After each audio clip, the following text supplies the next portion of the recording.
We all know those GLP-1 injections work wonders, but that price tag almost gave me a heart attack when my insurance denied coverage. I was staring at a choice between paying my mortgage or paying for weight loss. Talk about a rock in a hard place. Then I found Elevate Health compounded semaglutide at just $58 with payment plans that don't require a second mortgage. Same medication, same results, but a price that real folks can actually afford. Visit joinelevate.com today. That's JOINELEVATE.com. Your wallet will be as happy as your waistline. This medication is not FDA approved.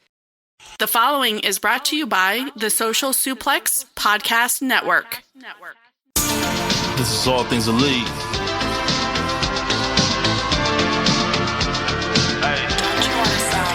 Welcome back to All Things Elite.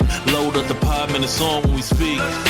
Rich right here, let me warm it up for Austin and Floyd. Couldn't be no one but the boys. When it come to All Things Elite from the fan perspective, swear, man, it ain't no question. Hear from them first. Swear, man, they putting in the work. No, they had to get me for the verse. Social Suplex Network's on. Hours at a time in your headphones. Austin and Floyd on the microphone. Backing out on the rant, getting in the zone.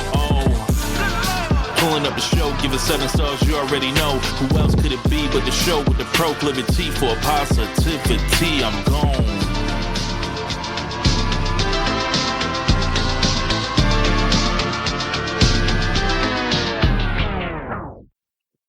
Welcome, everyone, to the 294th episode of the Social Suplexes podcast about AEW with a proclivity for positivity.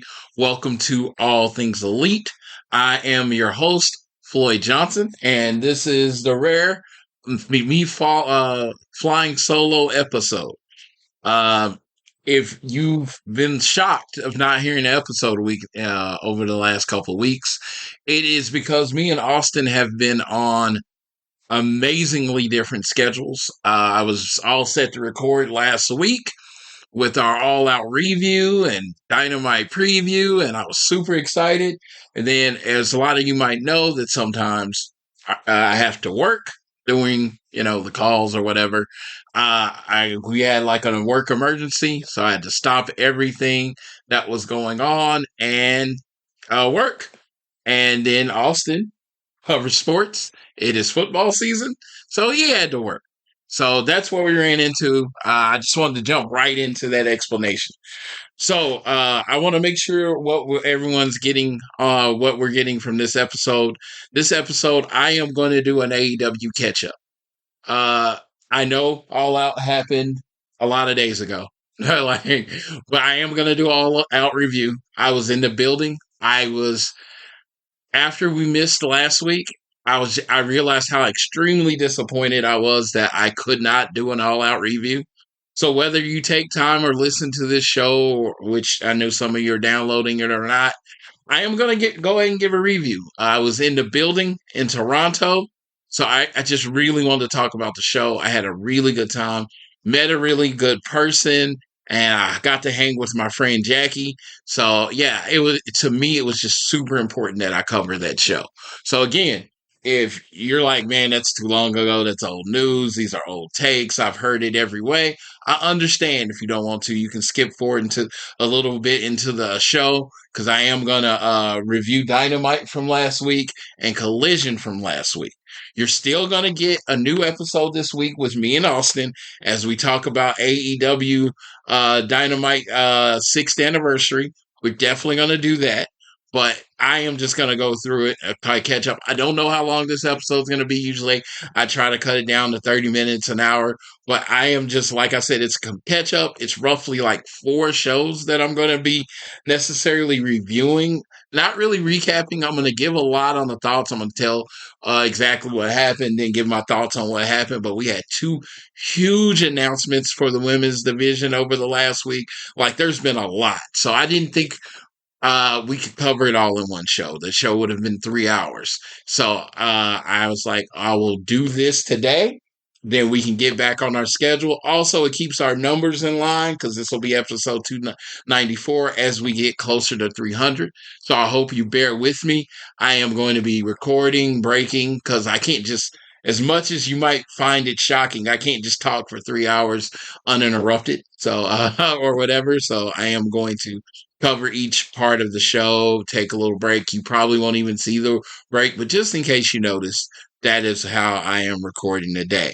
I want to make sure you all people that listen to this show, I appreciate you all that you are downloading this fine show on YouTube Music or Apple Podcasts. I use Podcast Republic to download the show. Please leave a rating review if you're so inclined, and you can follow us at AT Elite Path, at Social Suplex, at Austin Sumowitz, and at Floyd Johnson Jr. on Twitter. I don't know if my TV just came through there, but the volume just came out of nowhere. So if you heard that, my apologies. As a reminder, please check out Chop Tees for shirts from Social Suplex and the first Social Suplex Network. The links will be in the bottom of the show. Also, make sure you are on the Social Suplex Discord. It's the best Discord in wrestling. A lot of takes, a lot of different thoughts. Make sure you're in there. I have not been as much as I should have been for the last few months. Going to try to remedy that. So the news of the week is Let's Catch Up. The real news of the week is going to be on episode 295, the one where I do with Austin. But this is, like I said, it's just a catch up. And I'm not going to go more explanations, more any of that. I'm going to go jump straight into the review. 5 minutes in, we're right into the AEW All Out review. First thing I'm going to look at is the AEW Tailgate Brawl. So before I get into the actual show, I can tell you a little bit about my trip into Toronto. I was flying out of Oklahoma City, and I got to the airport early like I always do, and they delayed the flight. I was like, okay, all right, whatever. The reason I get in the day before is so I don't have to worry about it, and it's in case there's delays or something. So I get there, and they delay the flight again. So I go have some lunch, have a burger at the restaurant inside the Oklahoma City airport, like vibing, feeling good. I was like, oh, okay, I'll just mosey on down there. And I had taken a gummy before I went through security so I could be like sleep through the plane, because I was going to Oklahoma City to Dallas, which is a very short flight, and then Dallas to Toronto. So I was like, okay, just going to sleep through it. They delayed it again. And then again. And then finally we're sitting there and they cancel it. And the way I heard it is that there was a power outage in Dallas. And I was like, power outage in Dallas? Well, they should be able to handle it. That's like the Dallas-Fort Worth Airport is this huge area. It's like a city. If there's a power outage, they're going to get on it and fix it. Well, I found out later, and because we get to jump to this, there was a telecommunications outage. Apparently, a wire had been cut, and the phone lines and everything, the internet, all that stuff going into both Dallas, Fort Worth, and Dallas Love Field were canceled, were stopped. So they literally had to cancel every flight going into Dallas. Well, my flight was going into Dallas, and I didn't have time to change. So I'm stuck in the airport. First time ever my flight has been canceled. I know everybody listens to the show. That listens to the show knows how much I travel and I go to events. I have been extremely lucky, flight lucky, extremely flight lucky. I know it's fortunate. I never had a flight canceled. So this is my first flight canceled. Everyone's in line. They give you out these little cards. They said you can do the chat. You can call into the number, or you can stand in line. Well, I will always advise of this. When someone gives me 3 options, they're all communication options. Do all 3. So I jumped in line. I was on the chat on my phone, and I was also on hold on the phone to get through. And this is taking forever. The chat situation at American Airlines is shitty to me. It does not, as a personal user, I thought you cannot give complicated ideas to the chat. Because my thought process was this. I needed to get to Toronto before noon. I didn't care if I needed to fly out of Little Rock, Arkansas, Tulsa, Oklahoma. I didn't care if I had to drive to Houston. I didn't care what I had to do. I needed to get into Toronto by noon. If they could not figure out a way for me to get into Toronto by noon, I needed to cancel the flight get the refund so I could buy an airline that could get me into Toronto by now. Well, I called American. The phone came through. Talked to a lady. I don't remember her name, but she was super helpful. I said I needed to get into Toronto by noon. She took maybe 5 minutes. It wasn't very long. And she's like, well, you got to fly to LA. Then you got to fly to LA. Basically, the overnight flight from LA to Toronto. And I was like, cool. Fine. Yes. She's like, you'll get into Toronto at 7 a.m. Not really happy about that part, but I understood, you know what, sacrifices have to be made if I want to get to the show. So I called, messaged Jackie, let her know, boom, boom, boom, I'm not going to get there at 7 a.m. I mean, seriously, you know, it didn't really affect our time together anyway. Called the hotel, said, hey, reserve my room. I'm not going to be there at 7 a.m. I need to make sure my room's done. They handled that really quickly. So I had to fly. My flight left from Oklahoma City like 45 minutes after I got off the phone. I had to fly Oklahoma City all the way to LA, which I did. Sat there for 2.5 hours. Then took a flight from LA from 11 p.m. to Toronto. All right. So we're cool. We get there. No more delays. I found out that to book me, there was no American flight getting to Toronto. They actually had to put me on, I forgot, it was like Westgate. It's a Canadian airline. So I went to that Canadian airline, got on there. Beautiful flight. And I got to tell you, I love them because when you got on there, you just have free internet. And you can use it wherever you want. You don't have to have a package of their shows. You just got the internet. I was watching Peacock, whatever. It's just like you had Wi-Fi. I just thought that was so fucking cool. So I wanted to be like, oh, that was awesome. So flew there. When I got on the flight in first class in the third row on this Canadian airline was Christopher Daniels. It's funny, you may hear a little chuckle in my voice because, you know, he's kind of an older, bald white guy, right? So as I was going up, I was like, I thought it was him. I didn't know it was him. And it was like one of those situations you didn't want to be like, Chris, you know, like be weird. Because I literally just like, way hi, we're going to the same place. Go by. I'm not trying to get a picture or autograph or any shit like that. Just want to say hi. So he looks up and I see it's him. Hey, CD, I think we're going to the same place. As I'm wearing my AEW hat, AEW shirt, all that shit. He's like, oh, cool. Good to see you. I'm like, well, have a good show. And I go back to my seat, pretty much pass out because I was super tired because I work overnights. I had only slept like an hour. So I slept all the way from OKC to LA. And then I slept most of the flight from LA to Toronto. Got into Toronto, got through everything, got to the hotel, got a little nap in, and a big thing is I had my list of things. I was only going to be in Toronto a day, and I had my list of things I wanted to do. I wanted to go to Tim Hortons, so I told Jackie, take a little nap. I'm going to get up, and then we'll go to Tim Hortons. Got up. She's like, Tim Hortons is only 5 minutes away, so I pull up Uber, and I just picked the top Tim Hortons, which, from what I could tell, was the closest one. It was not. They basically took us to a gas station Tim Hortons, and we had coffee or whatever. It wasn't the full Tim Hortons experience. I'm going to have to do it again next time. The coffee was really good. They had this donut called a honey cruller. Now, I've been to a lot of donut places. I am an aficionado when it comes to sweets or confections or whatever. So this was one of the best donuts I've ever fucking had in my life. And you could tell it wasn't like they had just made it. It was kind of like colder. I could only imagine if this son bitch was hot. It was so good. The coffee was good. While I was there, went over to because it was connected to the gas station conveniently. I went and grabbed me a Monster. I grabbed 2 so I could bang them some bitches down. So got back to the room again. You know, saved the Monster, took another little nap, showered, got clothes on, banged them, knocked that Monster down. We took the down to downtown Toronto. Met up with Kyle. He had 2 friends. I honestly don't remember their names, I know that makes me an asshole at this point, but I don't remember their names. I like, if I saw them again, I could probably like really put it in. But we went and had some poutine at a sports bar.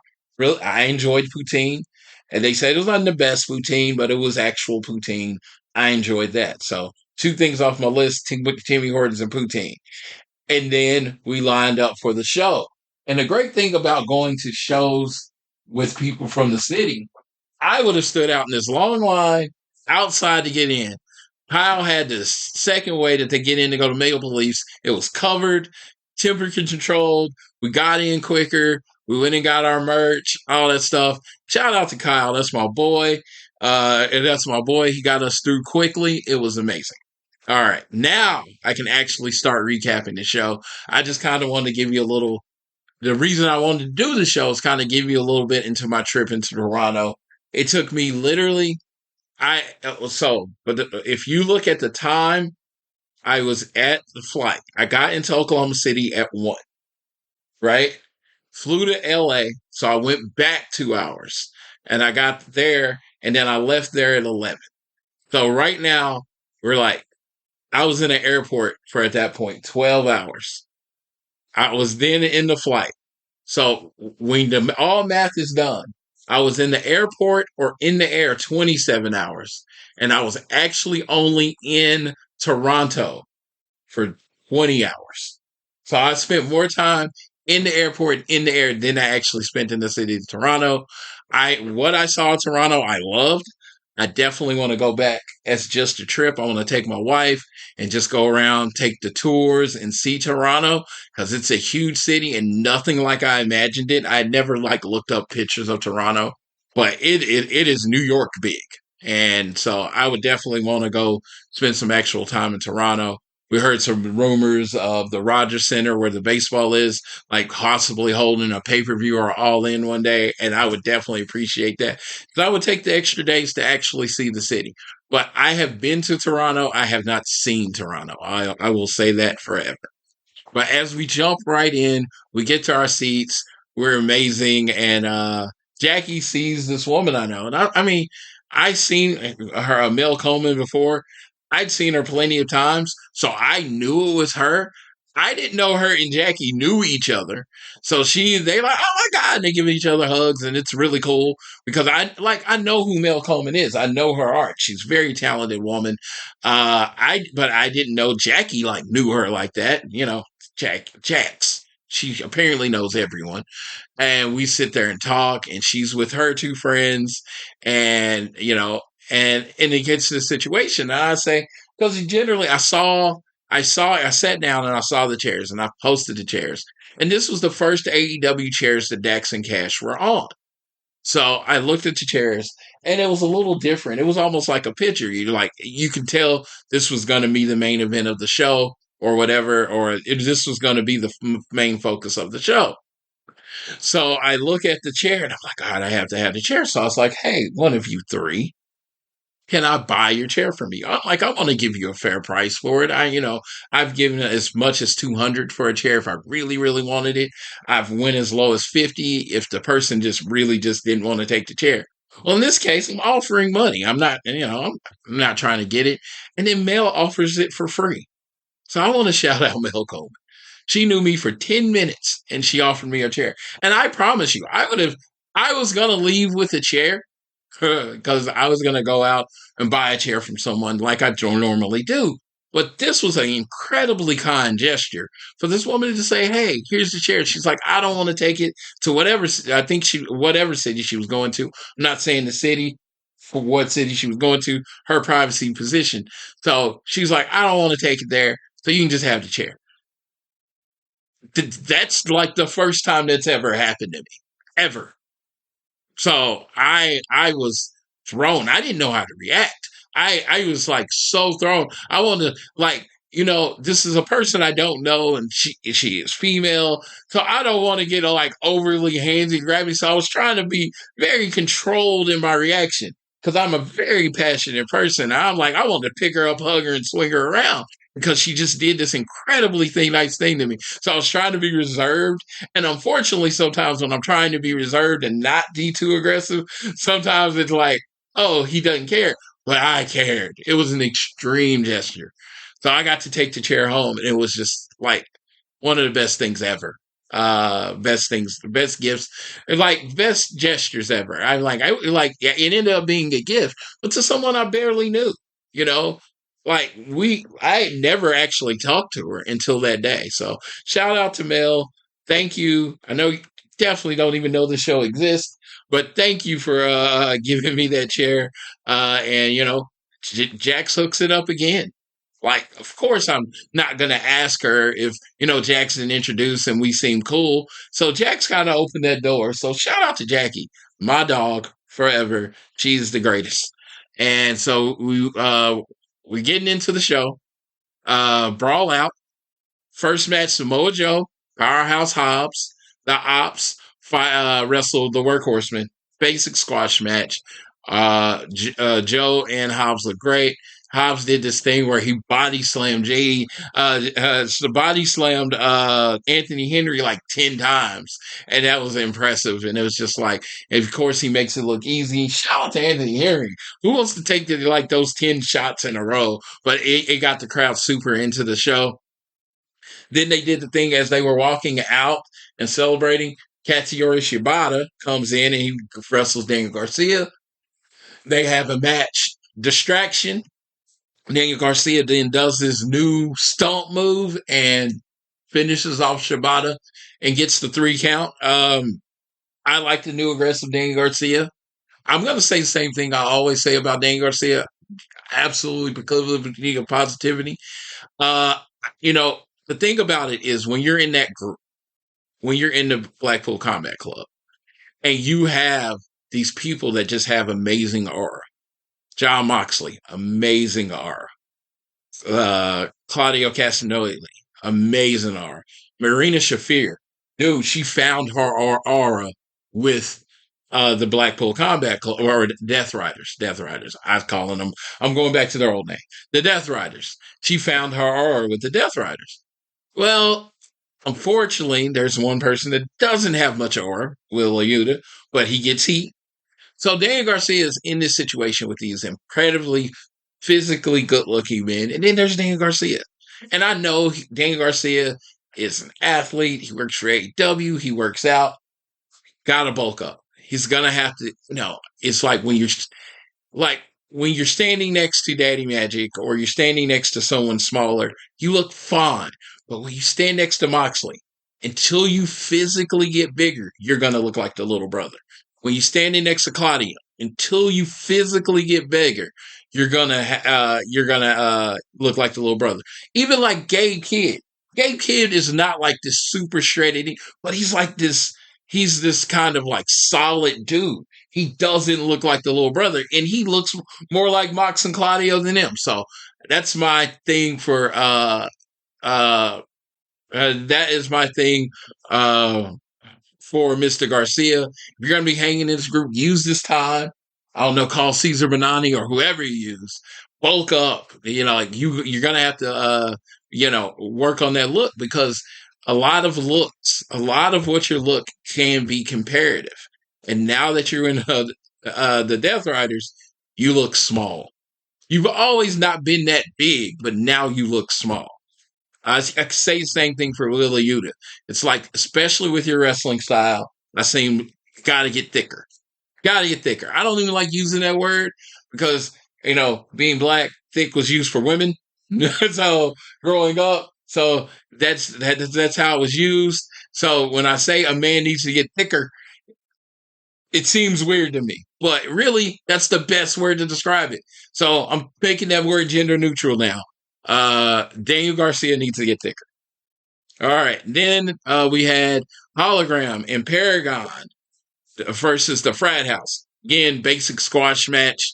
Hologram and Paragon pick up the win. Then, which is, they're the conglomeration. Yeah, so they picked up the win.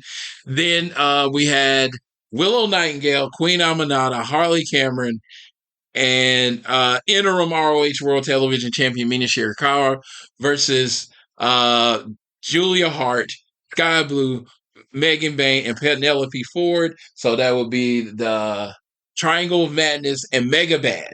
So everybody has a little name. We got Tay J.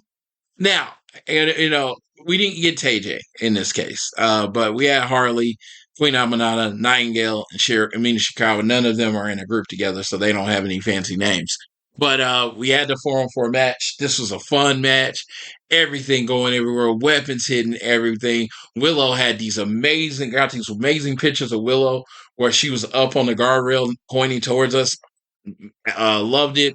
We had this a part where Queen Aminata is doing her move, her butt move, and then Rina Shikara was like standing there miming like she's helping. It's a very adult situation, but it was probably one of my favorite parts of the match. Of course, Willow, Queen Aminata, Harley Cameron, and Rina Shikara get the win, and then they celebrate, and that is how we ended the AEW Tailgate Brawl. And that was the end of it. It was a fun pre-show tailgate brawl. I hope they continue this as an episode of as a part of the Collision and keep it on TNT. Hopefully to make a broader audience, because I know not everybody goes on YouTube TV to watch it. So yeah, this was very fun. And then we're gonna go ahead and get into the main show. So the first match of the show, it was my main event. It's kind of weird because I do listen to certain podcasts when they're reviewing the show. They start at the main event and then they go backwards. And it's like, I never thought to do that. Always like my mind works in order. But in this particular case, it's just something like that for me because the reason we flew to the show, the reason we bought tickets, the reason we did everything as far as me and Jackie is to see FTR versus Christian and Cope. I went on this again, so I'm not going to do it again, but this is Jackie's absolute dream match. I wanted to be there with her when we saw it. So it was just really cool just being in Toronto, being in this city. Before there were London and UK crowds, me growing up, it was Canadian crowds. When they were in Toronto, when they were in Calgary, you knew it was going to be crazy.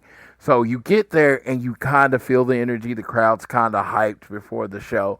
And I have watched it back. So at some points it did not come through on the audio, how it felt in the arena. So I'm not, that's neither here nor there. Your experience with the show is your experience. But of course my experience is mine. So we see it starts off with the screen, Cope and Christian walking down the aisle. And not being Canadian, I had no idea who these people were. So I am literally reading from the review. As they entered Scotiabank Center earlier, Adam and Christian ran into Leafs legend Wendell Clark. Then he played for Toronto, and he was Cope had brought up Wendell Clark before then. That was his favorite player of all time. Cool. Then Bubbles, something called the Trailer Park Boys. Never heard of it.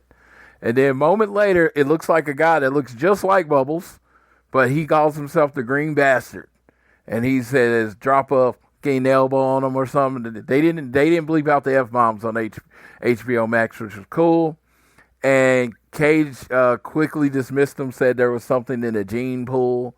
Copeland got on to him about it and acknowledged his encouragement in a wonderfully Canadian way to begin All Out.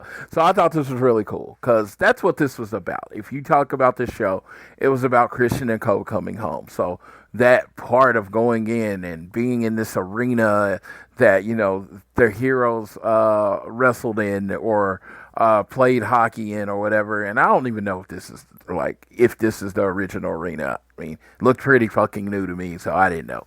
So again, I am not Canadian. So you are getting this review from a Oklahoman's point of view. So if I don't catch every Canadian call out, my apologies.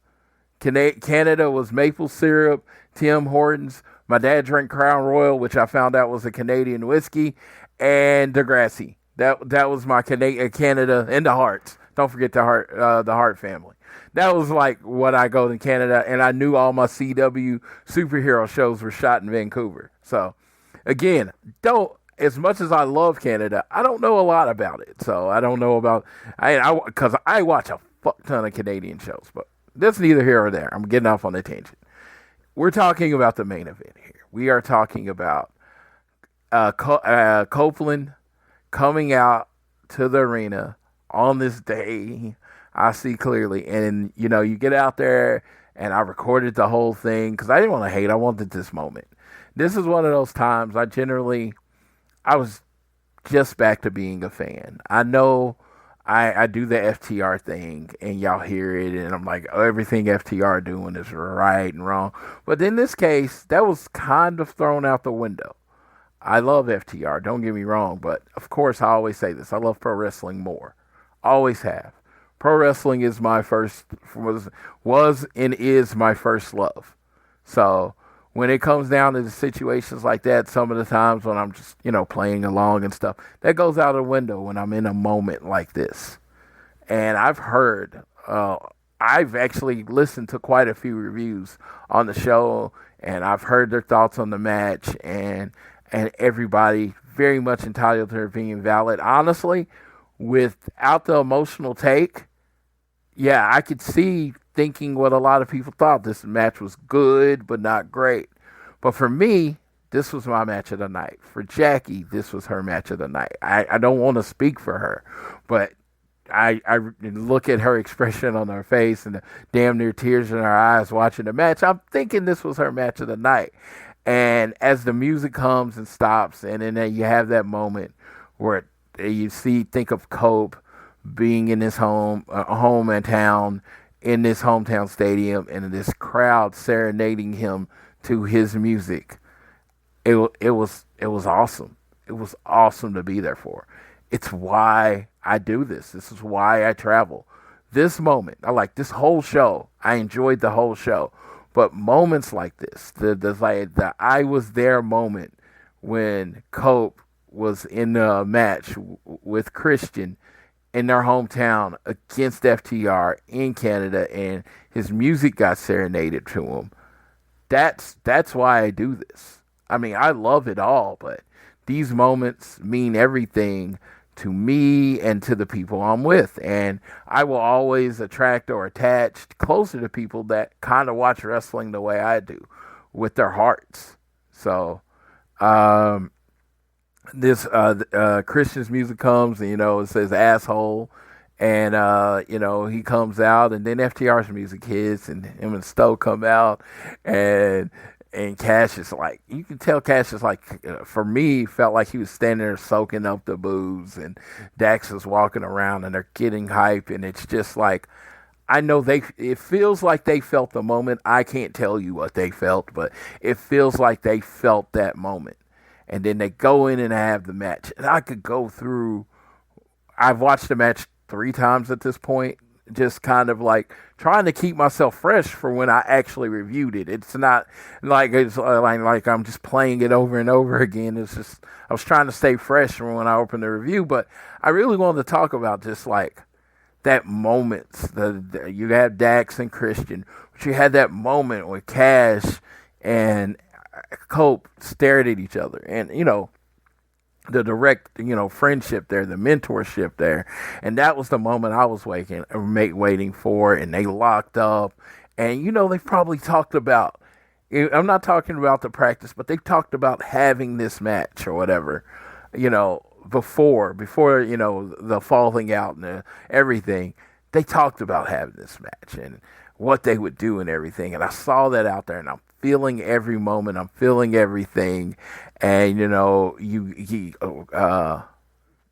Cope hits the Threads press, and then he shouts out John Cena. And I'm not a big John Cena fan, but I appreciate what John Cena did for wrestling.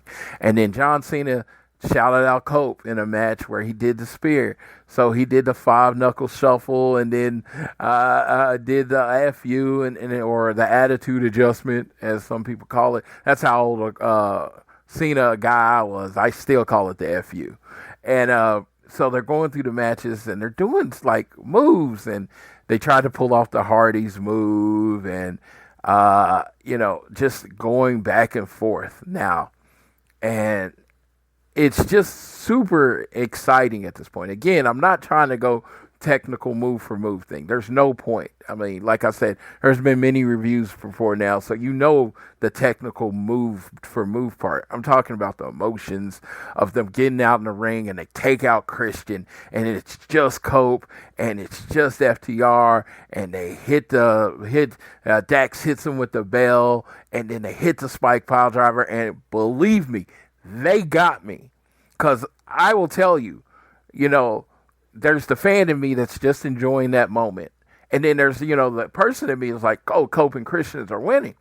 But he hits it with the bell. Then they do the spike pile driver. I'm like, oh, shit. Okay, they're going to win. And this is even crazier to me. I got to tell you, it's crazier to me because I feel like this is more than a one-match series. I don't know how many it's going to be, but it definitely felt like this was the first match. The vibe and how they wrestled the match felt like this is the first match of this group. So I was like, well, shit, maybe FTR wins. And they jump, and he jumps out, and he kicks out of that move, which, again, I don't like the bell shot and the spike pile driver. I don't know how many people in AEW kicked it out. I didn't go research it, but I can tell you this. They hit a straight-up shatter machine and someone kicked out. That hasn't happened. That doesn't happen. The shatter machine is one of the more protected moves in AEW. Now, I believe I was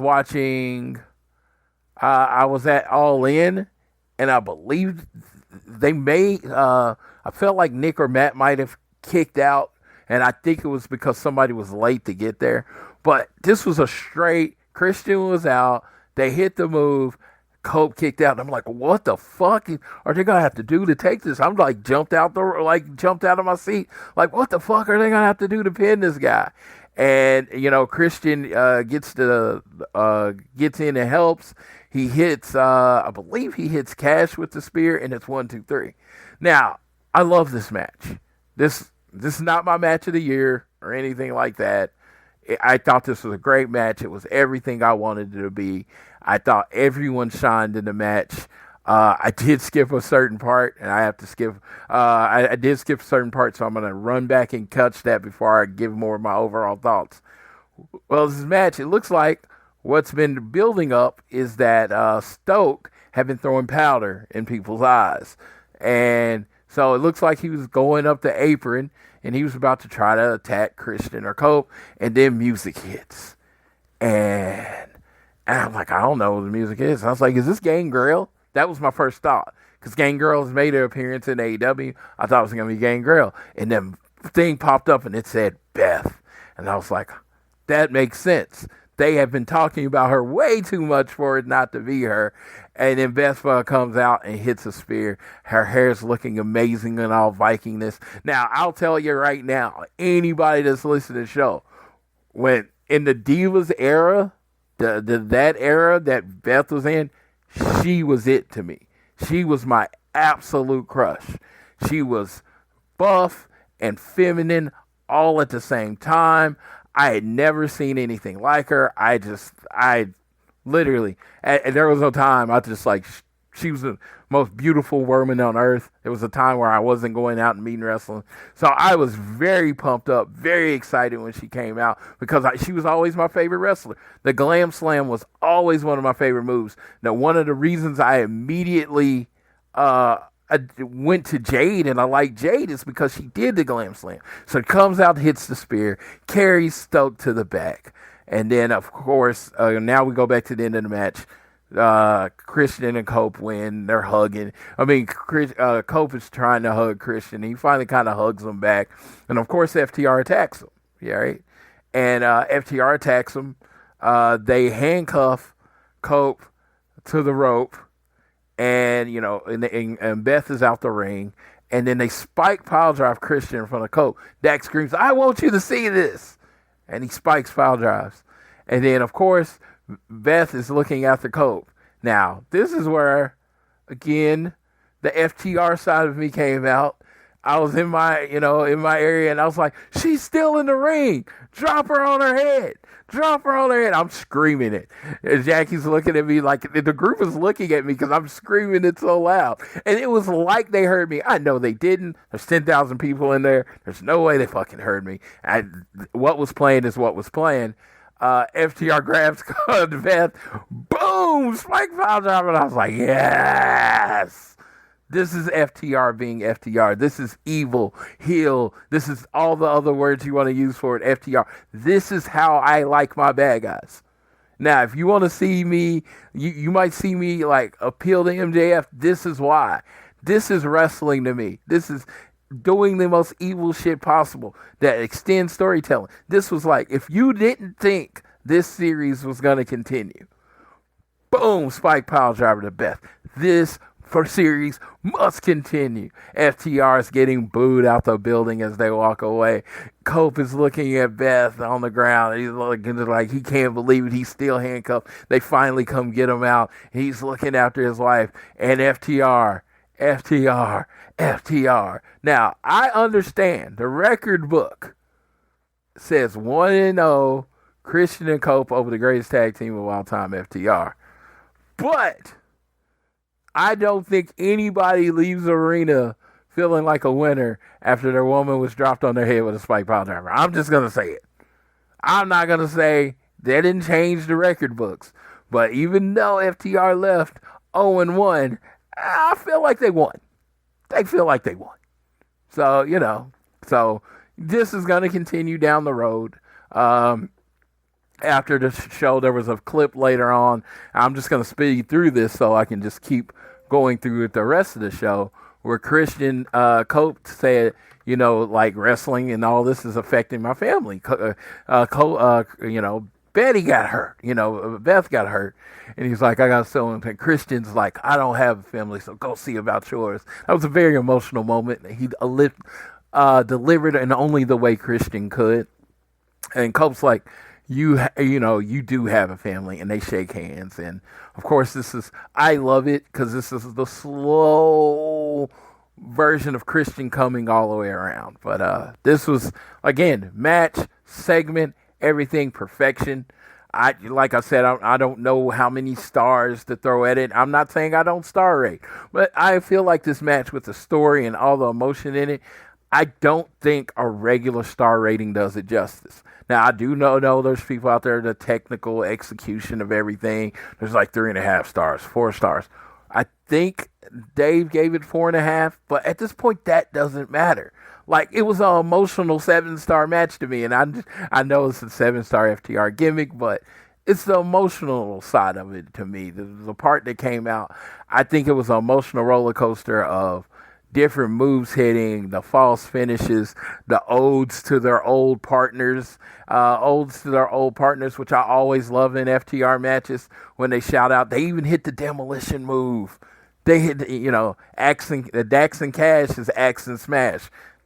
Dax said it, not me. Actually, so they even hit the demolition move in it. So it was just a really cool match. It was a really fun match. It was worth the trip. It was worth the 20-something hours in the airport to be there for this match. Again, this is my main event. This is the match I'm going to talk about the most. This is if you're listening to this and you're trying to break this down, I've said more about this match, and I'll probably say about any match on the card. But I will say this. It was worth the trip. It's why we bought the tickets. I personally want to be in the building for every FTR and Christian and Cope match. Might not happen. Unfortunately, I wasn't in the building for all the FTR and Briscoe matches. I missed one. But, Jax was there. So to me, when Jax is there, it kind of feels like I'm there, but whatever. We move on. And so hopefully I am there for all those matches. They had just announced a show in Greensboro, and I was like, are they going to do FTR versus Christian and Cope in Greensboro? And, but we'll talk about that later. So on to the next match. Eddie Kingston versus Big Bill. Eddie Kingston looked like a person that hadn't wrestled in 2 years. or whatever. I mean, a year and a half or whatever, however long it was. That's what it looked like. I'm going to always give people the benefit of the doubt. I'm always going to give people the benefit of the doubt. People are like, well, he did this and they missed. And I'm like, and I could go through all that shit. There's no reason to. This dude hadn't wrestled in forever. He wasn't wrestling on the indies. I'm pretty sure he might have worked out or whatever, but there's an in-ring shape. And, you know, he's going to get there. He's Eddie Kingston. He's one of the best in the world. When he's really emotionally involved in something, there's no one better on the mic. And generally his matches match up for that. So I'm not going to give him shit about it. I'm just going to say, hey, he'll be better the next time. Actually, I think he's already had a match then. It was already better. So shout out to Eddie Kingston. I am happy you're back. When that music hit, when the world is strong, knuckle up. Yeah, I was hyped because I wanted to see Eddie Kingston. And, you know, Big Bill did what they can. And, of course, like, if you look at wrestling, sometimes it doesn't go as crisp as you want it to be. I'm not going to, like I said, I'm not going to dwell on that part. Eddie Kingston gets the win. Him and Hook, they got Brian Keith ran in to attack Eddie Kingston. Lights went out. The Hook symbol came up. Hook came out. He hits Keith with Red Run from his trouble. And then he fed right into the spinning back fist from Eddie Kingston. And Hook and Kingston embrace and left the ring together. And it looks like they're it says on this recap, a new burrow of violence. I like that. The Violence Burrow or something like that. That would be a cool little name. I don't know. Come up with whatever they do. They'll trademark something. But shout out to Hook and Kingston. Glad to see Big Bill on pay-per-view. This was in Brian Keith on pay-per-view. Brian Keith, the new Prestige champion. He won it, I think, the night before. So shout out to him. You know, this is great. So, yeah, this is great. And this is going to be a great little mini feud as we get through. All right. Next match. Tables and Tax match. TNT. Mark Briscoe and MJF. When Mark Briscoe, MJF jumps out of the ring. MJF's in the white and the gloves. He's lined up. Mark Briscoe looks like Mark Briscoe as always. And he comes out and he's in the white. And there's just a moment where MJF's like, I'm not doing all this stuff. And he throws the tacks. And then Mark Briscoe, straight visual, pouring out all the bags of tacks in the ring. Like, motherfucker, this is on. And they went in through and they had a super violent match. Super violent match. All the blood, all the joy. Man, you are not like, when you saw, I think, Remsburg, since his show his shoes and they were full of tacks and all that kind of stuff, and it was amazing. And this was just a great match. It ended the way it was supposed to end, with Briscoe hitting the Dre Driller, a froggy bow through the table, and a Dre Drill on the tacks, and that was the end of MJF. MJF earned a 3 count for the emotional victory. Such a great moment. Such a great I want to just shout out both men. All the sacrifice, all the blood that they put out there to make that work. It was an amazing match. Next up was a segment with Lexi Nair interviewing Anthony Bowens, where it looks like Jerry Lynn comes in and says Anthony Bowens and Max Caster have a match with the Swirl. If they don't show up for the match, they'll be suspended without pay. And this Caster, it looks like it's going to be the return of the Acclaimed, something I've been excited for because I don't believe the two work apart. Well, Max works somewhat well apart in his role. He's finding some, but Anthony Bowens just feels like something's missing. I mean, I think he's super talented as a wrestler, great spokesperson for AEW, but just as a character, I just think there was something missing with him as a singles. Next matchup, we had the Demand versus the Hurt Syndicate. Again, not going to break down move for move or anything like that. Basically, the match is the Hurt Syndicate beating up the Demand, but at one point, the Demand got Sheldon and Bobby on the outside, took them out, and it was Khan and Ricochet. Khan held Ricochet. Ricochet hit the spirit gun and got the 3. So I thought this was the right result with the demand. You need some big wins. You need the Hurt Syndicate to, I don't think you need them to lose a lot, but I do think the demand needed this win. I think this will continue on with the feud for them going forward. But at this point, it looks like I just think I want to see more from Bobby and Sheldon as singles, and MVP more in his managerial role. We had heard rumors throughout the week that they might add someone young to the roster. There's a lot of people out there. I truly think, and take it with what you want, I feel like Lee Moriarty might have went as far as he can go with Shane Taylor promotion. I do think he needs a little more of an edge to his style. So I think the Hurt Syndicate could help him. And I don't know. I don't know who else could go, but they should bring someone in. They could bring someone in that could really join the group, and that would be awesome. But yeah, the Demand, their name was announced that night as the Demand. So I like it. Not every name is going to be a perfect 10, but I do think this is a solid name for that group. And I think it has up to a presentation of all 3 people, especially Leona. King Khan has always had the look. Leona, I feel like this whole presentation, allowing him to talk, I can't say I've turned on him because I always thought he was good. But yeah, like I am really seeing a lot in him. I'm like, maybe I'm higher on him than other people, but I truly think he's the star of the faction so far. TBS Championship match, Mercedes Moné versus Rio. I thought this was a super solid match. I thought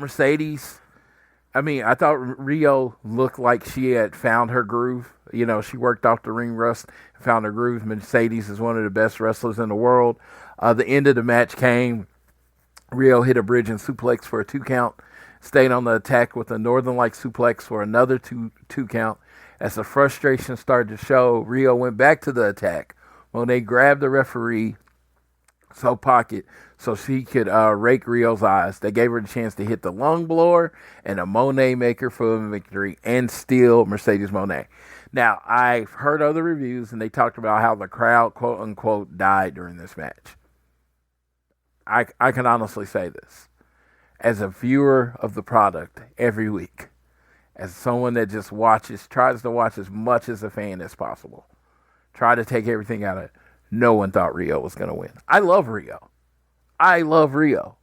But when you take someone away that long and move her right back in the title picture, you didn't get the fan base enough time to reestablish emotional attachment with her. I knew she was being brought in to lose. And I think most people did. I think even casual people that don't even think like that, no one thought Mercedes was losing this match to Rio. That hurt the match.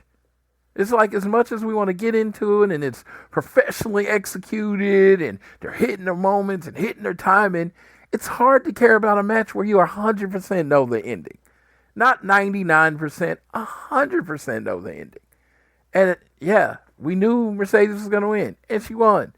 And again, they actually corrected me. I thought I had another one like that later tonight, and they fixed it. And I think we need more of that from AEW. I don't mean doing stunt, like giving titles away and everything like that just to keep the edge on the nose, but at least do enough to build the suspense. There was no suspense with Rio. I thought the build led to Mercedes is just going to beat her. And that's what happened. That's what people thought was going to happen. That's what people happened. And no one got into it. Because maybe if Mercedes was the face and Rio was the heel, you got the John Cena's, the Hulk Hogan's of past, where it's like, oh, they hit their 5 moves in big 1, 2, 3. But no, Mercedes is the heel. You're like, no, I want to care about Rio, but I don't think the execution up to it did a good job. I felt like she probably needed a 2 or 3 month build, beating some people in the group, and beating some people up on the roster, maybe a Jamie Hayter or somebody up, where it's like, oh man, she's beating these people that don't lose very often. Oh man, they are heating her up. She's going to beat Mercedes. Then she loses to Mercedes. That did it. I think, try not to compare too much, but when WWE was building people up for Roman and building people up for Gunther, that was what they did. They did a good job of the months ahead, building them up to where you really thought they could win, and then they lost. Well, you didn't do that. You did it in over a few weeks, and just, again, the emotional attachment to Rio, because she was gone so long, was not there. And when she came back, she felt like kind of a temporary person. You felt like she was just a Band-Aid. You felt like she was just the next challenger for Mercedes to beat. It was. So, yeah, fix that. Yeah, when you get these people that you want out of there, start building up the person that's going to beat Mercedes now. Or start building up the person that's going to lose to Mercedes at the next show now. Start having them get wins. Start getting the momentum on their side, and then we can be like, okay, well, they person might actually beat Mercedes. Now, the next match is what I would consider my in-ring match of the night. It was the Rainmaker Suzuki Okada, Mascara Dorada, and Konosuke Takeshita. Now, I will copy the sentiments I've heard on other podcasts, and I'm doing my best not to come with my own original thought. But Mascara Dorada was the MVP of this match. If I occasionally say they go into a match and they say this is the goal of the match, I feel like the Tony Khan looked at Okada and Takeshita and said the goal is this match, make Dorada. And Dorada, who is very talented and has been very good when working AEW matches, no problem.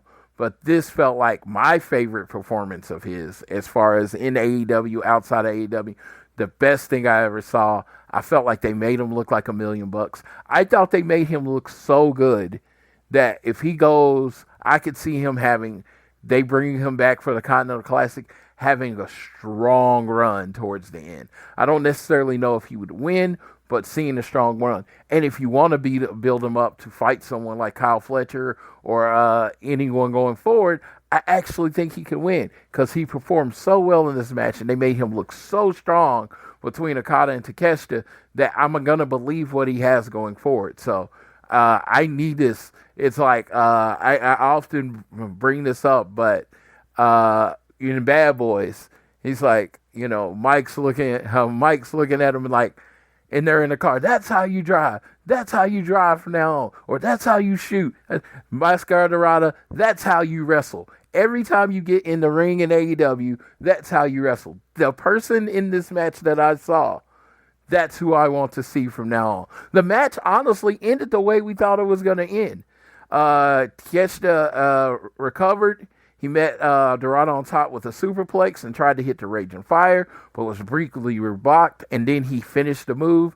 Okada stopped the pin, fought through 2 big Takeshita strikes to knock him from the ring with a dropkick. Okada then picked up Dorada, hit him with the Rainmaker, and got the pin. I mean, we all thought that was how it was end, but like the way this was executed, there was this serious doubt that you thought either Takeshita or Mascara Dorada could win. Takeshita got knocked out. Had nothing to do with the fall. Okada hit the Rainmaker. Okada and Takeshita had a short face-off in Dallas. They are teasing the shit out of this. If this is not the finals of the Continental Classic, I don't know what is. If this is not a match at the Tokyo Dome, I don't know what is. They are just like, every time they look at each other, it's like, yeah, baby. Yeah, they're going to wrestle. They're going to wrestle real good. Coffin match. Jon Moxley versus Darby Allin. Yeah, this was the type of match, like between the tables and tacks and this. When people ask, what's the difference between AEW and WWE? This. I mean, you can prefer whatever you want. I'm not here to yuck your yum. I'm not here to shit on what you like. But this is the difference. This match was so violent and so bloody. And it's like, this is the match, like when I was growing up in the 80s and Flair would be bleeding everywhere and all that stuff. These are the matches that caught my dad's eye. My dad wasn't the biggest wrestling fan. My brother was the wrestling fan that got me into it. But these are the matches my dad would sit down and start watching. Because he just like, when you get blood and you get violence in it, that pulls a realness into it. And this match was so physical and so violent. And Jon Moxley did everything he could. And he beat him. And he beat him. And then he sent everybody got in and was working on Darby. And he sent them to the back. And he was like, oh, this is all mine. And then Darby Allin, man, again, complete 180. Complete 180 from me on this. Because, I did not buy Darby Allin first. But when he throws his strikes and he throws his body and he uses the weapons, you can buy, for me, he suspends my disbelief. You can buy someone that's small hurting someone because it's almost like he's hurting himself, flailing himself around to hurt the other person. And that just makes it so much more believable in my eyes. Maybe I'm wrong, but it is so mad. And the end of this match was a great. Darby Allin had the bag. He had, and Bryan Danielson pushed the duffel bag to Allin, which had the duffel bag. As Danielson encouragement, Allin got the bag on Moxley's head and tried suffocating him. He hit a code red, went back to the bag before stopping to stump Moxley in the face through the bag. He threw Moxley into the coffin, but before he could close it, this man in all black and a shirt and short hair, and it's Pac. Now that was like I popped. I jumped out of my chair for Pac's return. Pac made a shocking return. He crushed Allin, threw him for the ring to the coffin on the floor. Pac then pulled out a body bag and put Allin inside. He shoved the bag in the coffin, and Moxley kicked the lid closed to win. Jon Moxley beats Darby Allin. Yes, this was an amazing match from Jon Moxley's side. Just an amazing match from Jon Moxley as he and Darby Allin as they put everything in it. It feels like Darby is really, and Mox, they're actually making me care about this feud. I was big early after Darby wasn't the one to beat Mox for the title, I had decided, I don't care about this feud. Well, with their performance and the physicality and the ending of the match, I was like, dude, this isn't over. This isn't over. And then in the next segment, Mark Briscoe was backstage with Harley Cameron, Willow Nightingale hologram, Roderick Strong, Kyle O'Reilly conglomerating and said they challenged the Don Callis family to a 6-man match. He said it would be hologram and then a hologram and him. And he says, and Briscoe asked Kyle if he was back. O'Reilly relayed the message he got from the other side of the call, whatever. So everybody knew who was calling, and then we saw a bunch of lazy thumbs up from everyone because we knew what that meant. The next matchup is the 4-way women's match for the AEW World Title. All right, we're going to skip to the end because this was a shocker. So let me tell you, during this match, my friends wanted the Young Bucks shirt. So I had to pick a match, AEW's blah, blah, blah, so I ran to get the shirts, and I come back down. And I come back down at the closing stretch. Statlander or Stormer left in the ring, and out of nowhere, I literally walk up as this happens. Statlander trapped Storm in the seatbelt pin for the 3 count, and we have a new AEW World's Women's Champion, Chris Statlander. Storm had a dumbfounded smile on her face as she left up the ramp, looking back at Statlander celebrating with fireworks as Harley Cameron came out to continue the celebration. She is her first AEW Women's title. Now, I've heard a lot of reviews. 3. And there are a lot of people that were like, man, I'm glad Toni Storm took the pin. I'm glad Toni Storm took the pin. I'm glad they didn't take the easy way out. I'm actually pretty opposite on this. Toni Storm was so strongly built as champion to the point where most people like me thought she was just going to win this fatal 4-way.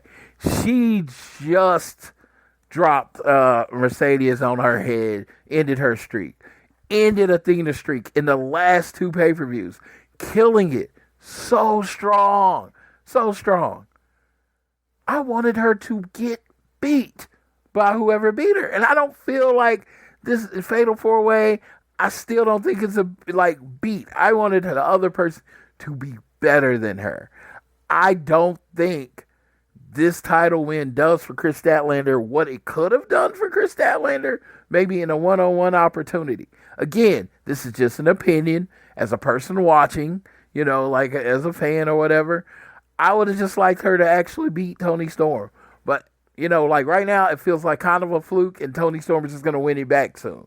That's what it feels like. It might not happen that way, but that's what it feels like. So, but congrats to Chris Statlander.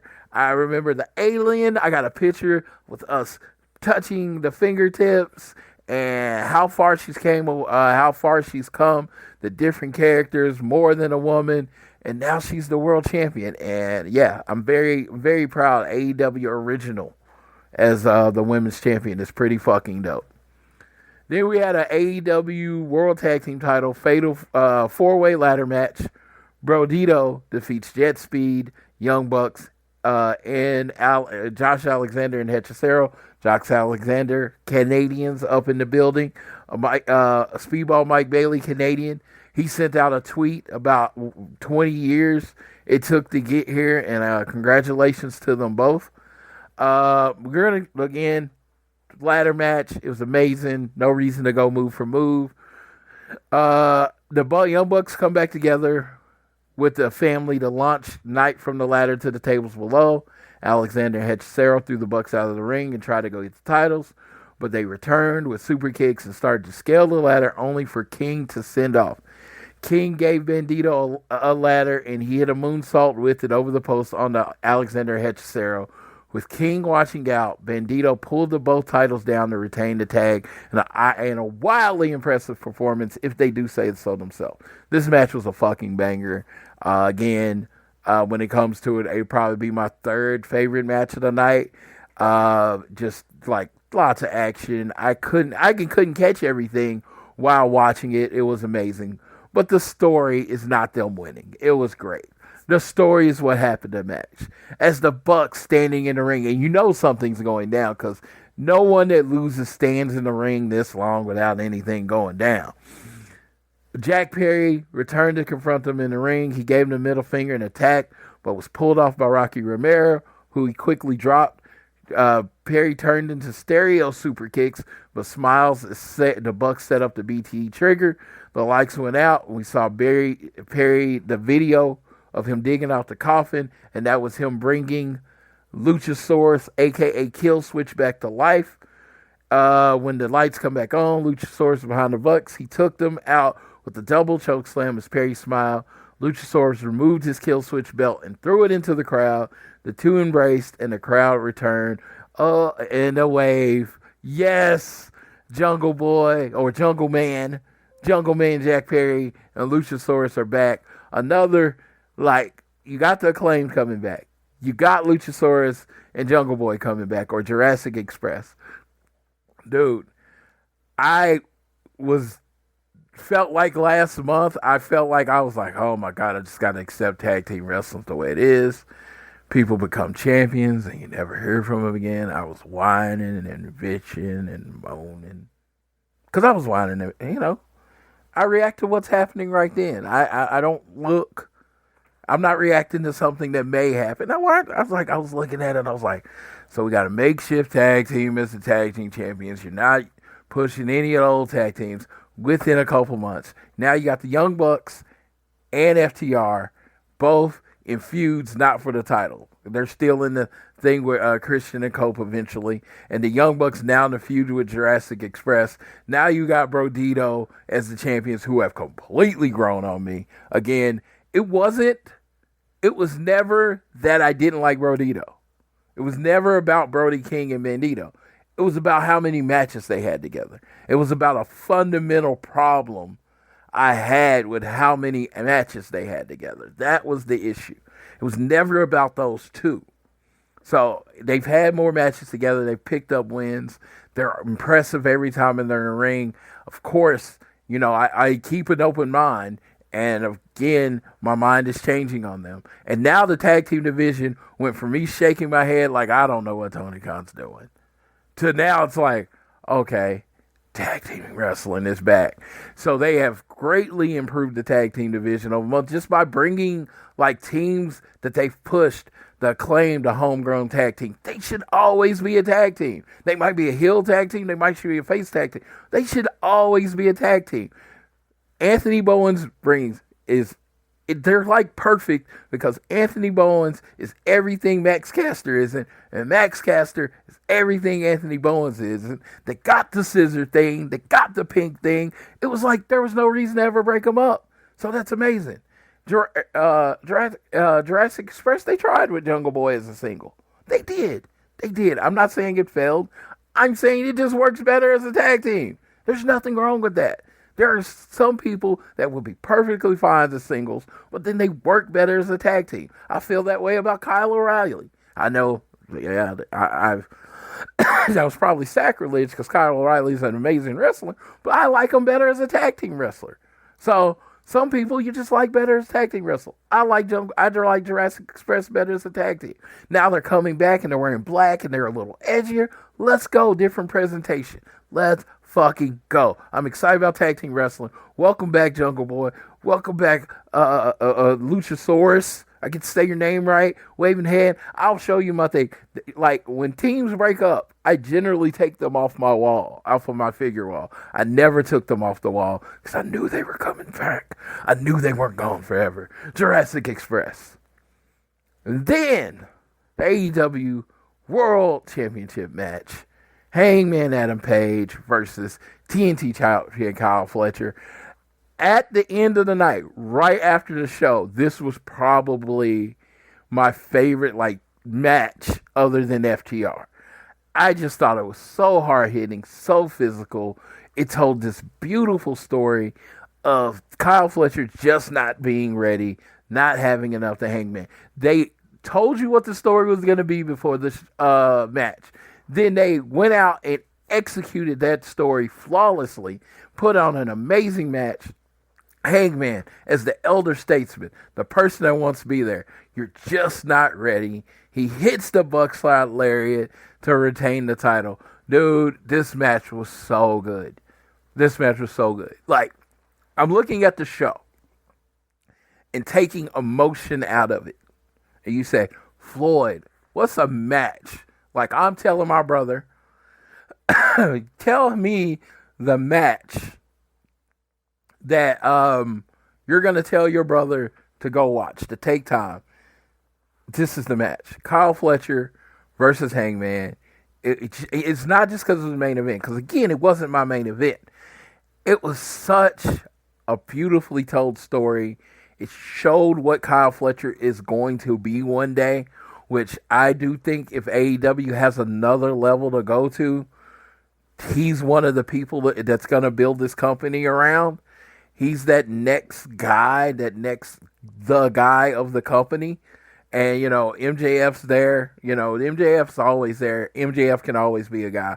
Will Ospreay can always be a guy. But in that next rotation, after you got the superstars, the swerves and all that, I think Kyle Fletcher's right there as the guy that is going to be here in 15 years. And he's going to have a big rivalry in all these matches.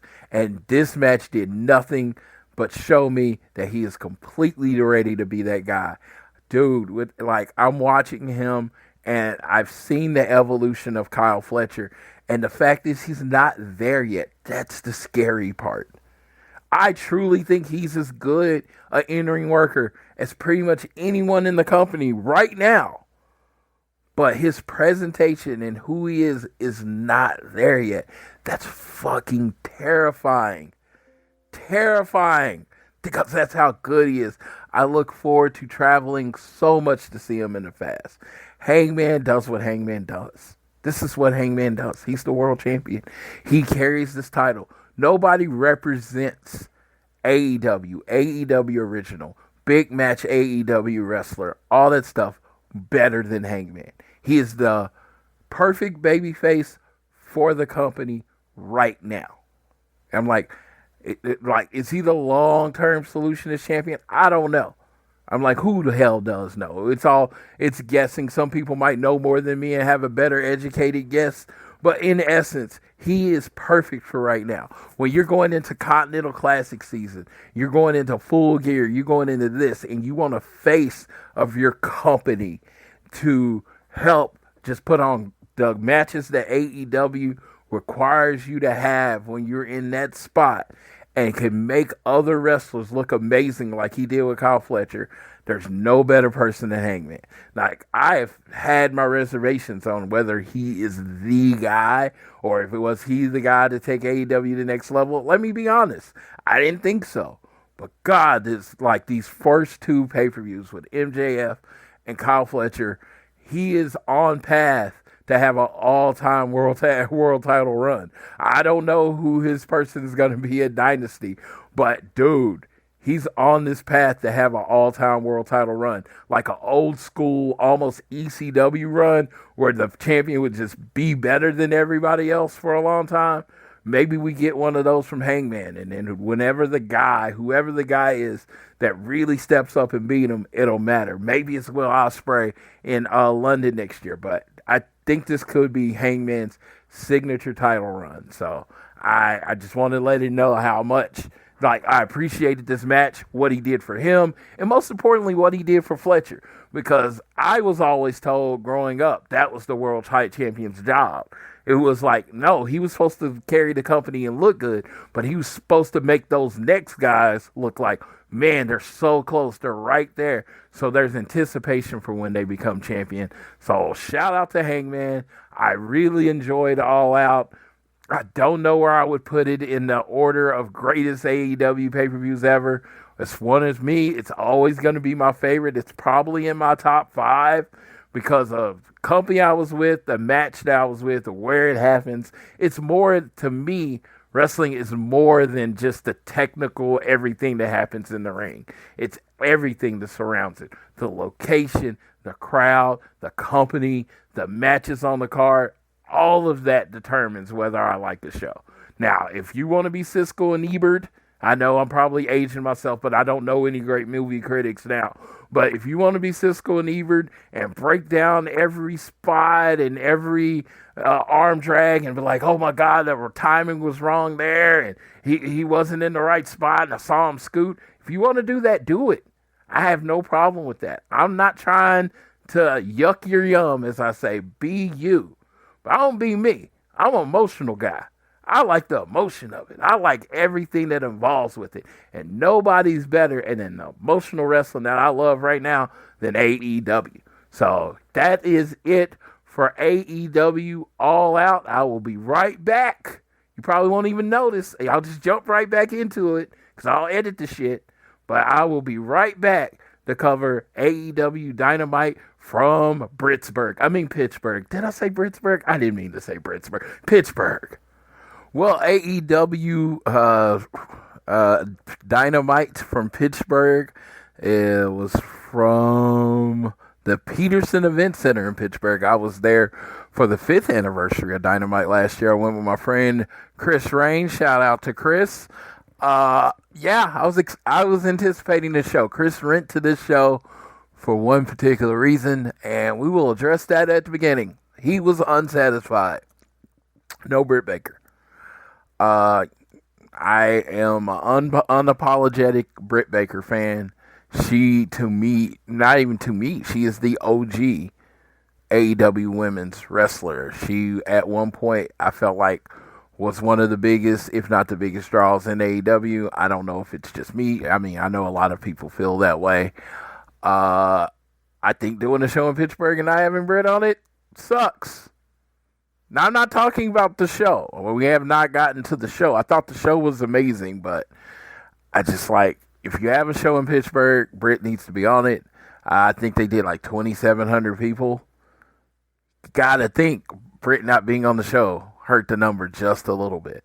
I know they got Orange Cassidy coming back and such, and they made another big announcement for the women, but it's Pittsburgh.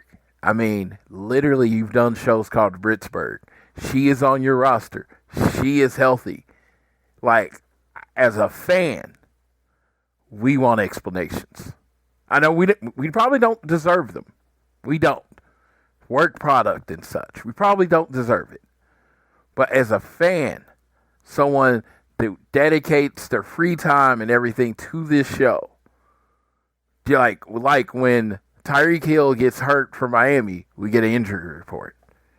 And if it's the coach's decision whether they're out, we find out why they got benched. And if we're treating AEW like they're professional athletes, like this is a pro sport, give us the pro sports information.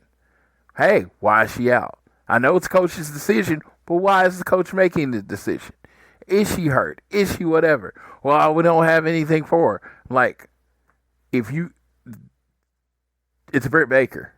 Because of her legacy of who she is in the company, you should always have something for her.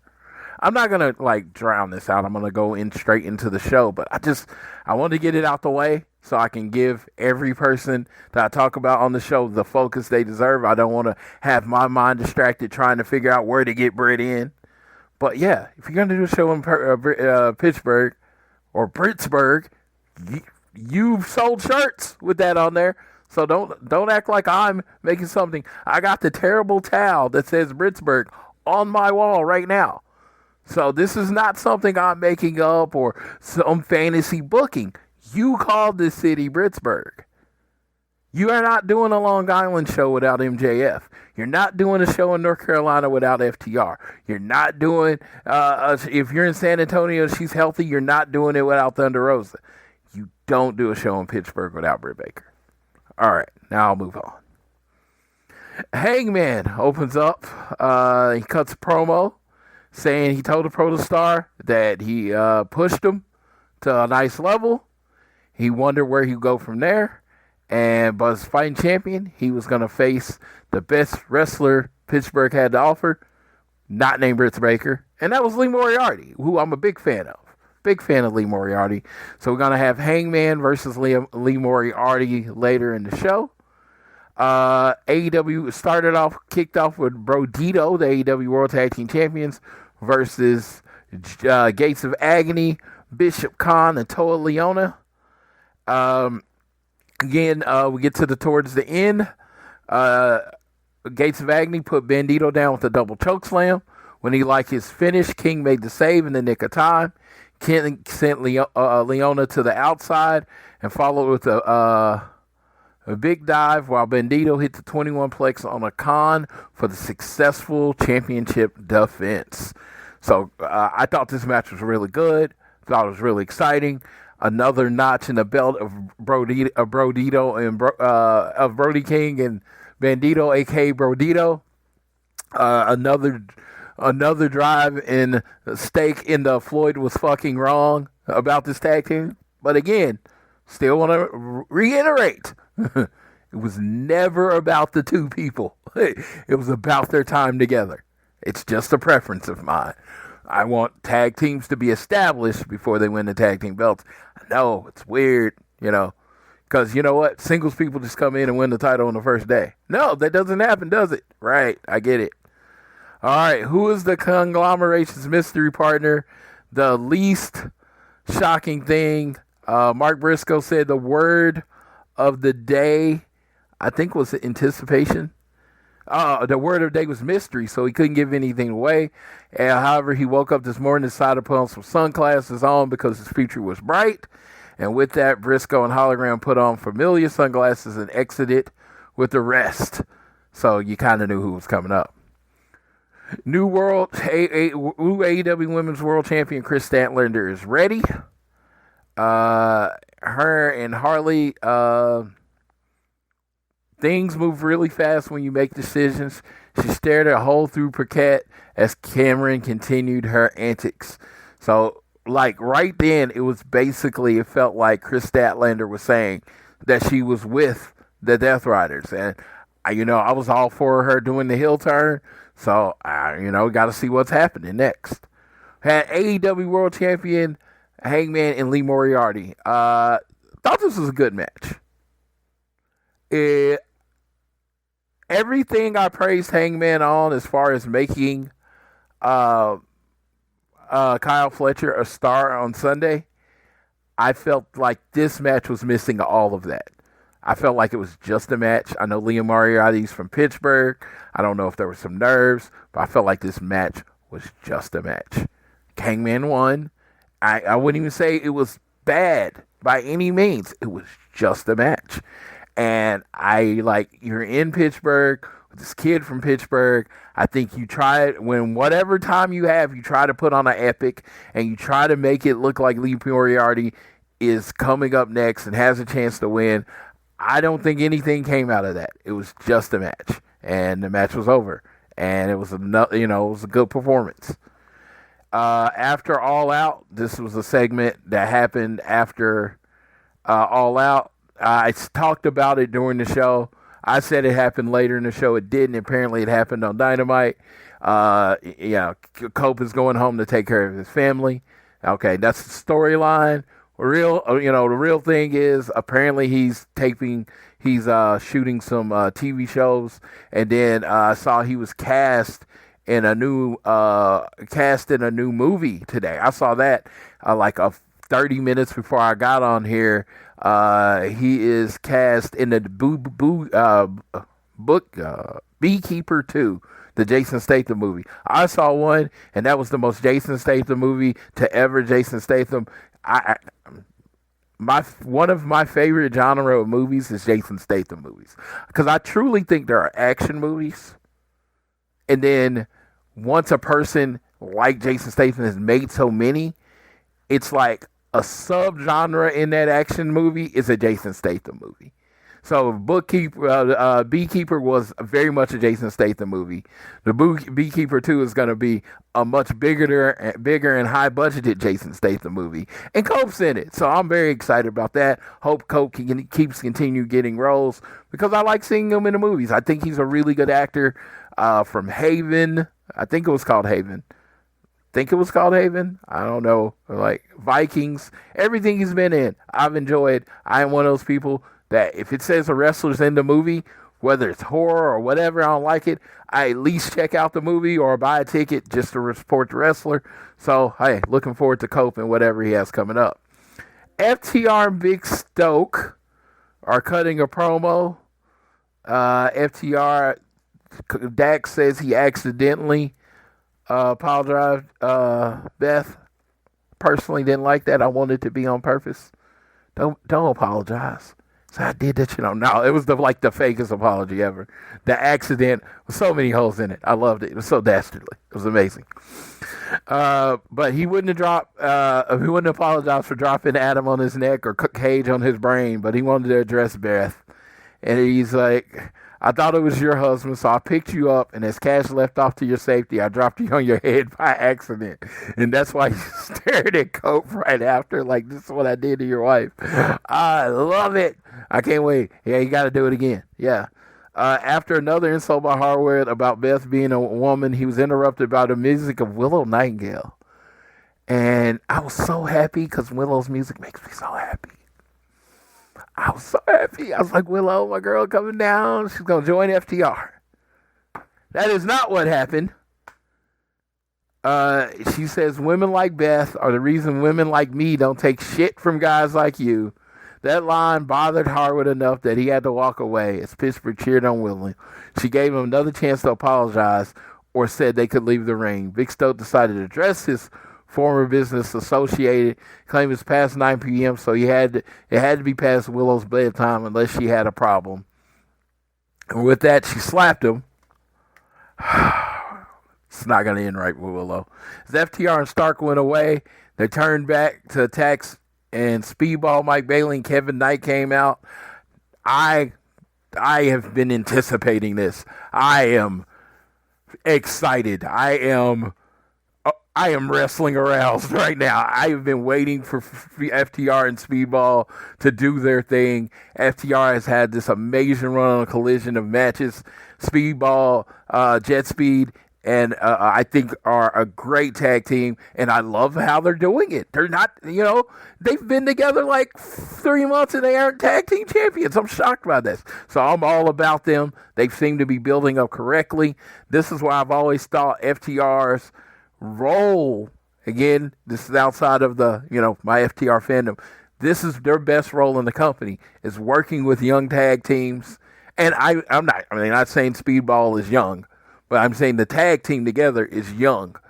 And I think this is where, in the type of team that they are super fast and athletic, that balances out with FTR style. So I think they're going to put on some bangers. I want to see more than one match between these two. I'm looking forward to it. I don't know when we're going to get our first match, but God, yes, I am wrestling aroused for FTR versus Jeff Speed. And again, Speedball, one of those people, I know, love him. I prefer him in a tag team. MJF promises to return doing it his way. One thing from the show to watch. I'm not picking FTR.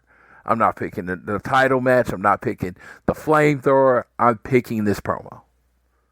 This was MJF at his finest.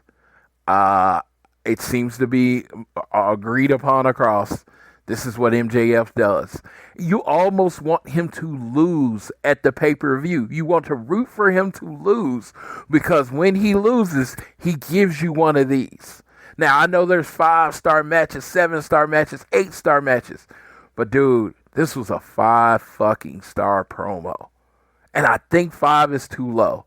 This is vintage MJF. This is what he does.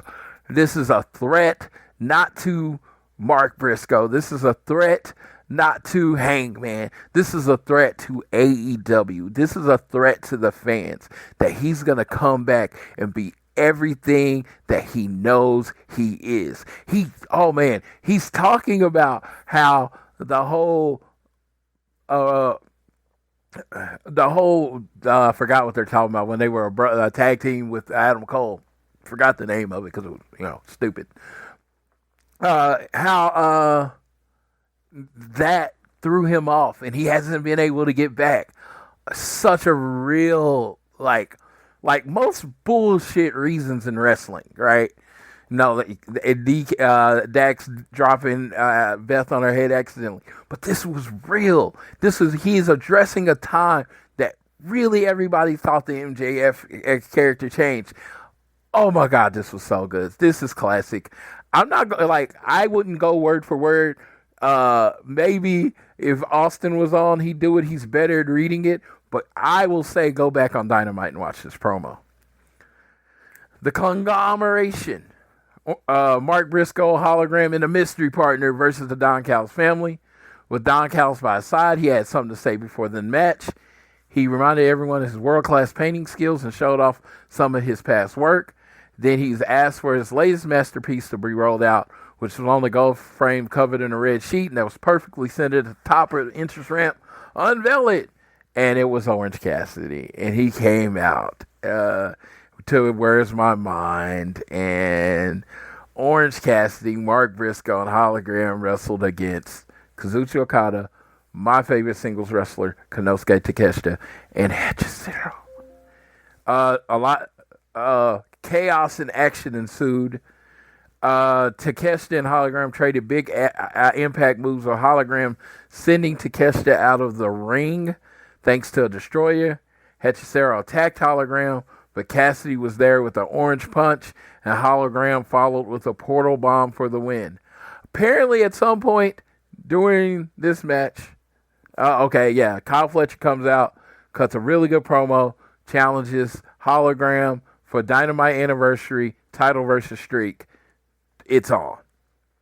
And so, I'll cover that part afterwards.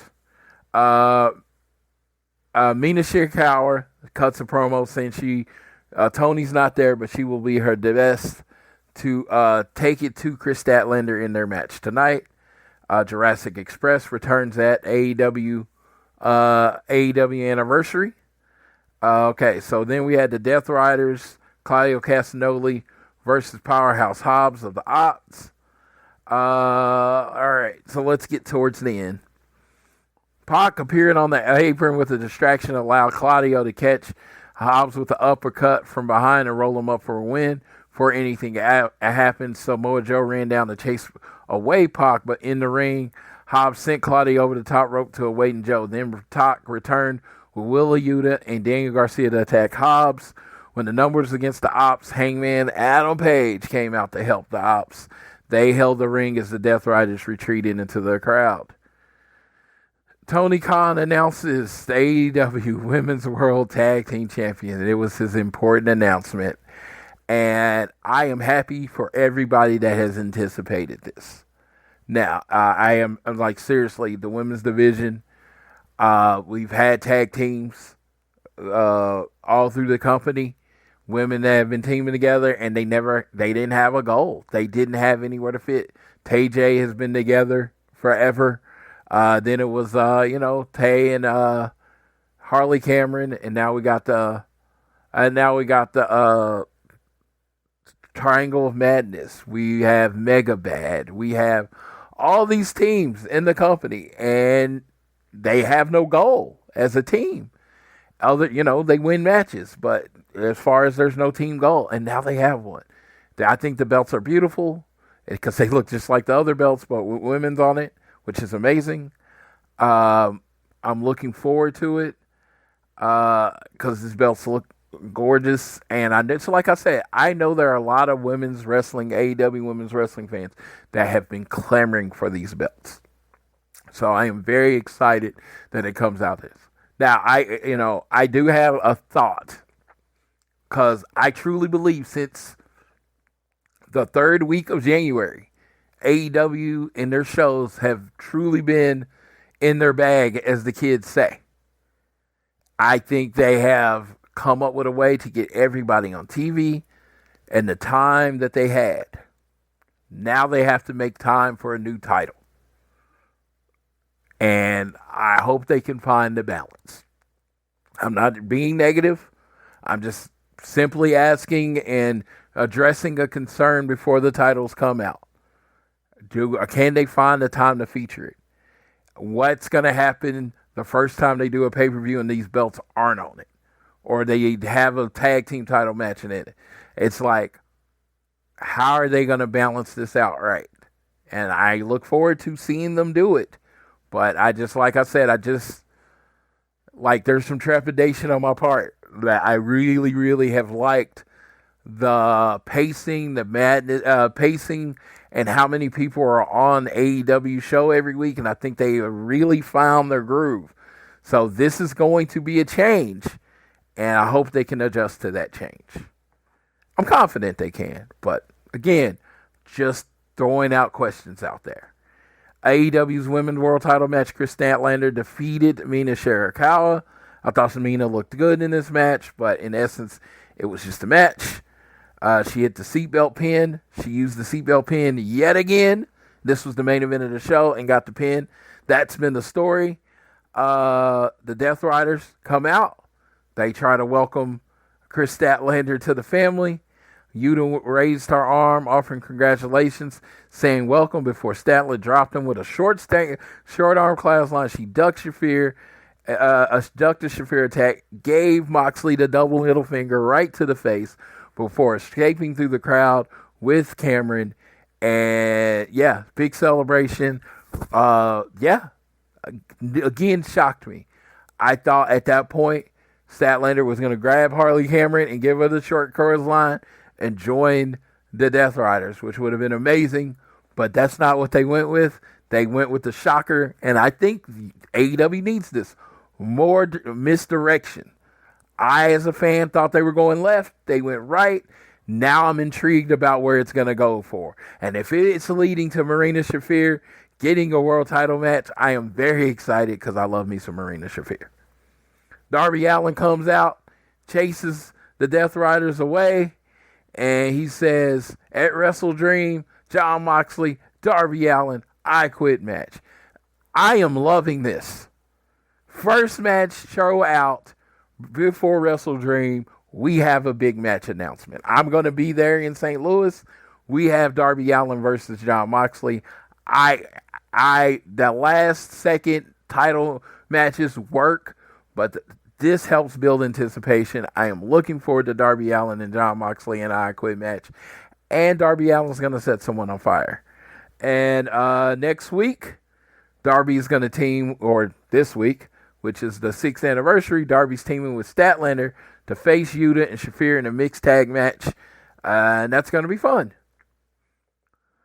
All right, on to Collision, and this is going to be a lot faster. I've been trying to take my time, but this is going to be a lot faster.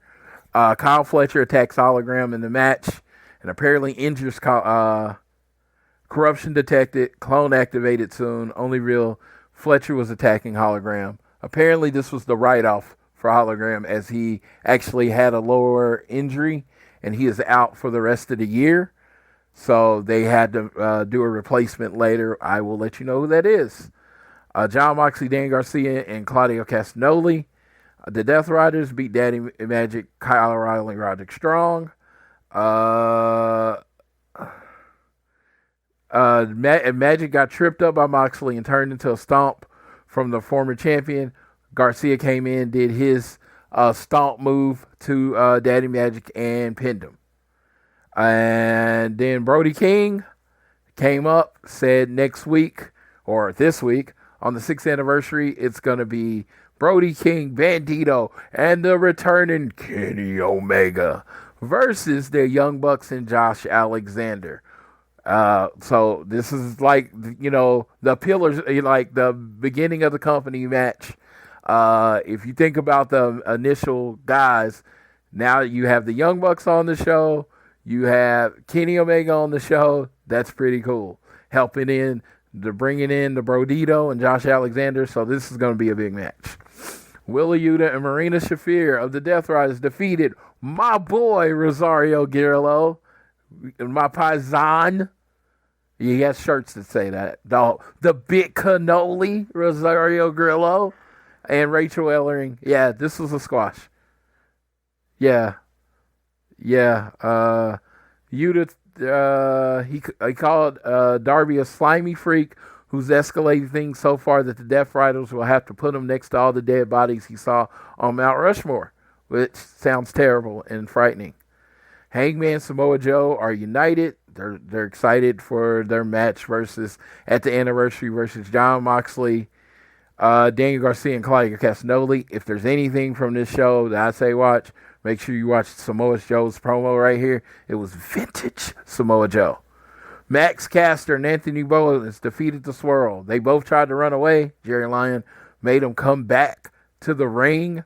At the end, Caster pushed Johnson into the ropes, where Bowens blasted him with a mollywop that allowed Caster to roll up Johnson for the win. That was Caster's first win of any kind in more than 10 months. So, again, this is all more leaning towards the Acclaim coming back. Then the next segment, Kip Sabian complained to Nick Wayne and Mother Wayne about Luchasaurus, says he doesn't care about the dinosaur leaving, but because focusing on Christian Cage. He promised Christian Cage's biggest nightmare. I've said it once, I'll say it again. I'm always a step ahead of you. TJ wants the AEW Women's World Tag Team titles. They cut that promo. Dalton Castle and the Outrunners beat KM, Corey Sparks, and Cowpoke Paul. I guess they're really pushing the idea of Dalton Castle and the Outrunners going for the trios titles.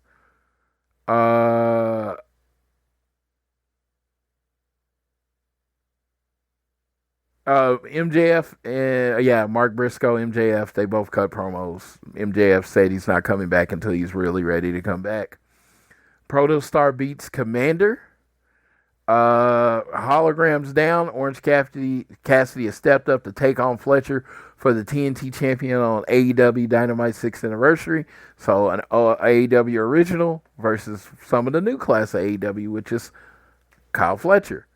Eddie Kingston and Hook beat Big Bill and Brian Keith. Pretty standard Texas Tornado match. I think Eddie Kingston looked better, but he still felt like he was getting tired.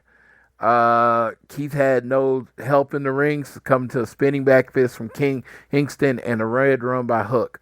I had this idea that this whole starting with Eddie Kingston thing is going to lead to Chris Jericho coming back. I don't know if it does, but, you know, they do have that past with Chris Jericho and Eddie Kingston. Maybe Chris Jericho's not coming back. I don't know. Just a thought.